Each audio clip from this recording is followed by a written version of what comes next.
Hello everyone, this is Fulya, and today I will talk about how students' beliefs about returns to effort affect their effort choices.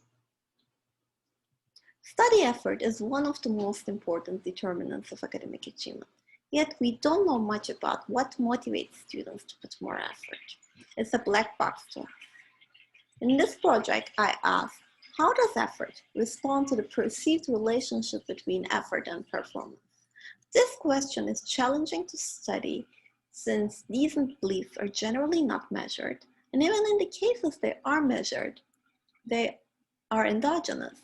Both these beliefs and effort choices are affected by third factors that are unobservable. Also, study effort measures are generally not available, and even in the cases they're available, they're imperfect.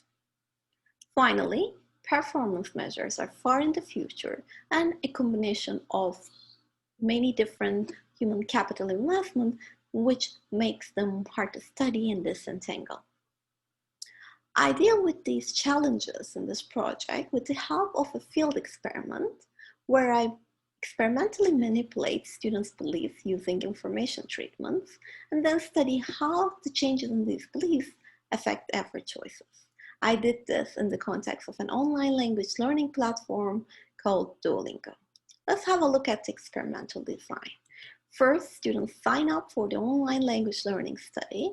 They take an initial survey and a test where I measure their baseline Spanish knowledge. Then I elicit their beliefs about returns to Duolingo effort, and I randomly assign them to one of the 4 information treatments. No information, average information, where I provide information about average returns to effort in Duolingo, and then anecdotal information treatment, either low or high, where I provide information about one single individual's returns to effort, either a low performer or a high performer. Then students study as much as they want for a 4-week period, where I kept eliciting their beliefs. And at the end of the study, I again measured their Spanish knowledge, and I gave them my final survey where I measured various different things.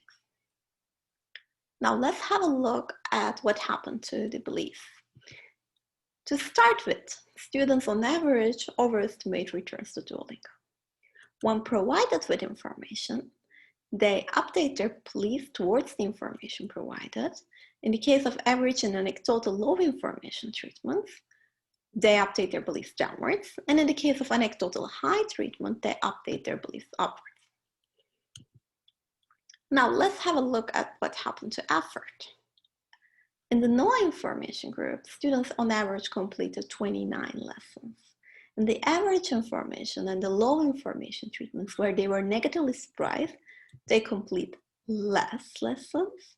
And in the high information group, where they were positively surprised, they complete more lessons.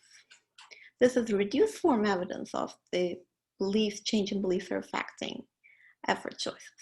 To study this more concisely, I use an instrumental variables approach where I instrument the change in beliefs with information treatments.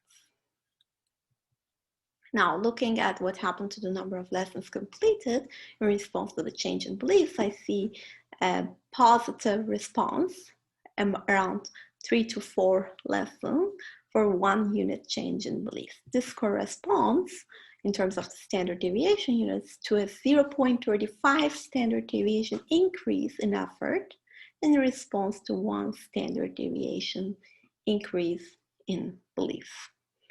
And this effect is also true for dropout.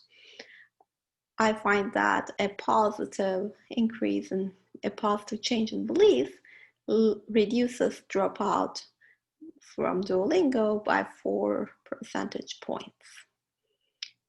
Thank you for listening. To see more on the experimental design and results, please check out the paper. I'm looking forward to your comments and questions. Thank you.